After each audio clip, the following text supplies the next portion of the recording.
Ní à ń kí bàbá wa Aláàfin ọba Yorùbá àti ìyá wa Ayaba Adéwùmí pé wọ́n kú ọdún, wọ́n kú ìyèdún. Àṣe ìṣètúnṣe o, ẹ ṣe pẹ́, ẹ ṣe jìnnà, ẹ jọba pẹ́pẹ́pẹ́pẹ́ ju gbogbo àwọn ará wájú yín lọ. Kíní kan mọ́ mi lára, ń ọ̀mọ̀rọ̀ sọ púpọ̀, ṣùgbọ́n gbà míì mo máa ń wá orin fi sọ tí mo bá fẹ́ sọ. Mo sì rò pé Aláàfin náà mo fi jọ lórí iṣẹ́ Bọ́lá ni wọ́n sọ pé a máa kó lórin wọ́n ní Dìgbòlù Àkànbí a máa kó onílù bí wọ́n ti lùlù. Wọ́n ní ó mègè dá, ó ń sun rárá, ó ń sùn jálá.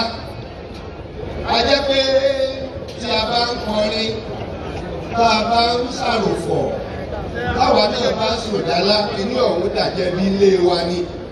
Torí àtorin àtìlù ńlọrọ máa délù lọ́rùn. Torí náà kábíyèsí orin tí mo kọ́ dá fún yín yẹn.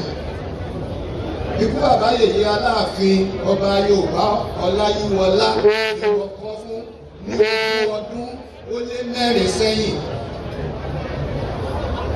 Ọwọ́ àwọn Olódùmarè ó ní kó dorin Abímbọ́lá. Ọmọ Bọ́lá jókòó àrọ́bà. Ọmọ wa dé àrọ́bà lọ́yọ̀ọ́ o, ìgbà rẹ̀ á tù wá lára.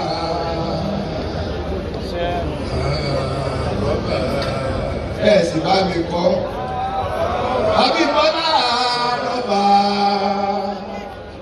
ọkọ Adéwùmí àrọ́bà, ọmọ Bọ́lá jókòó àrọ́bà lọ́yọ̀ọ́ o, ìgbà rẹ̀ á tù wá lára.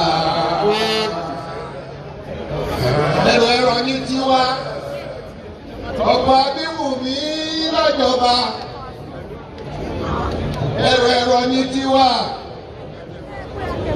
ọkọ Adéwùmí lọ́jọba. Ọ̀yọ́ ti rírè gbà látòkè. Ẹ̀rọ ní tiwa, ọkọ Adéwùmí lọ́jọba.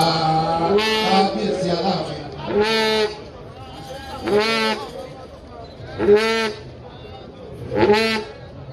Ẹ ṣé gan ni o.